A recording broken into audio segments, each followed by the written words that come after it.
चौन गावात सखाराम त्याच्या परिवारासोबत राहत असे. तो एका सरकारी दवाखान्यात वॉर्डबॉय म्हणून काम करी. सखाराम तसं जर्नल वॉर्डचं काम पाही.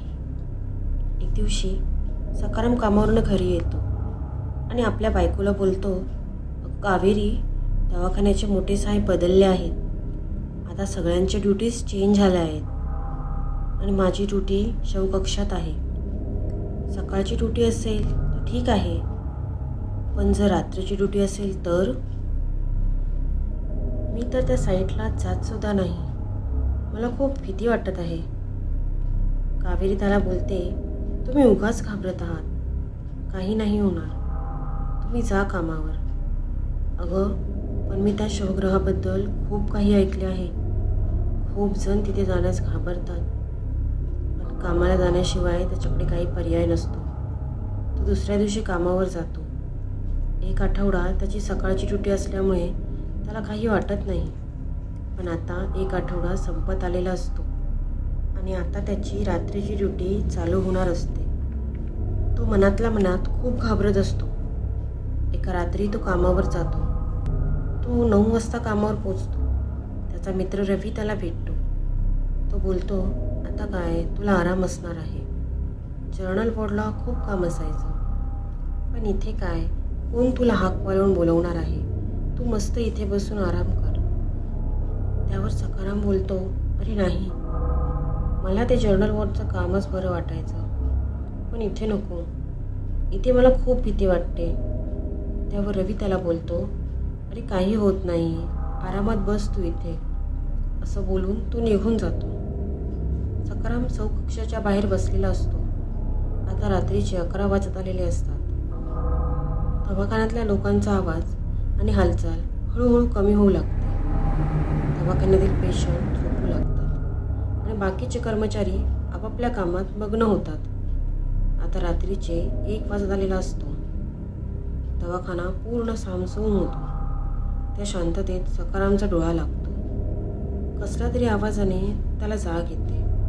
तो आजूबाजूला बघतो तर कोणीच नसतं. तो घड्याळात बघतो तर रात्रीचे 2 वाजलेले असतात.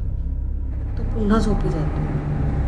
थोड्या वेळाने पुन्हा काहीतरी पडल्याचा आवाज येतो आणि त्याची पुन्हा झोप मोड होते.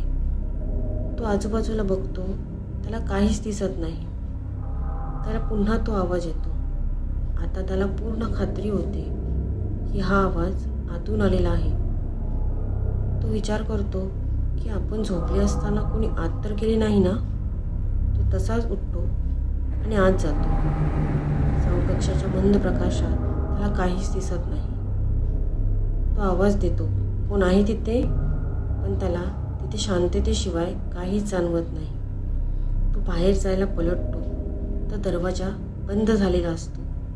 तो उघडण्याचा खूप प्रयत्न करतो, पण त्याच्याकडून तो काही उघडत नाही. तो जोरजोरात दरवाजा वाजवू लागतो, आवाज देऊ लागतो, प्लीज दरवाजा उघडा, मी इथे अडकलो आहे. पण काहीच प्रतिक्रिया येत नाही. थोड्या वेळाने त्याला असं जाणवतं की कोणी आपल्याकडे चालत येत आहे. तो घाबरत मागे वळतो. त्याला कोणीच दिसत नाही. तो घाबरून पुन्हा दरवाजा वाजवू लागतो. तेवढ्यात एक स्ट्रेचर येऊन त्याच्या पायाला लागते. तो घाबरून त्याच्याकडे बघतो. अरे, हे स्ट्रेचर इथे कसे आले? इथे तर काहीच नव्हते. त्याला असं जाणवतं की त्याच्या डाव्या बाजूला कोणीतरी उभे आहे. तो बघतो तर तिथे कोणीच नसतं. तेवढ्यात त्याला असं वाटतं की त्याच्या पाठीमागून कोणीतरी गेले. तो इकडे तिकडे बघतो, त्याला कोणीच दिसत नाही. आता तो पूर्णपणे घाबरलेला असतो. त्याला आता असं वाटतं कोणीतरी त्याच्याकडे बघत आहे. म्हणून तो बघतो तर एक शव उठून बसलेला असतो आणि त्याच्याकडे निरखून बघत असतो. त्याच्याकडे बघून सखारामची पायाखालची जमीन सरकते. तो त्याला बघून पूर्णतः घाबरतो. त्या शवाचे डोळे लाल असतात. त्याच्या चेहऱ्यावर एक विचित्र हसू असते. ते शव त्याला खुणेने त्याच्या जवळ बोलवत असते. ते बघून सखारामला घाम सुटतो आणि तो दरवाजाजवळ वळतो आणि जोरात दरवाजा ठोकू लागतो.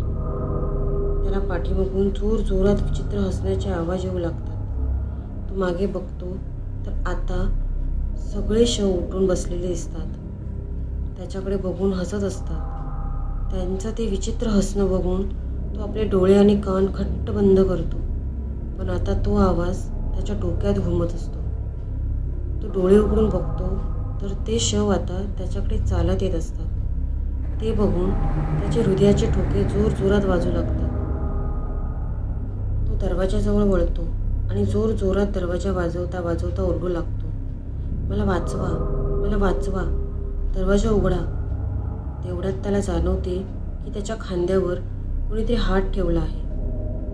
तो मागे वळून बघतो आणि खाली चक्कर येऊन पडतो. सकाळी त्याला जाग येते तेव्हा तो दवाखान्याच्या बेडवर असतो.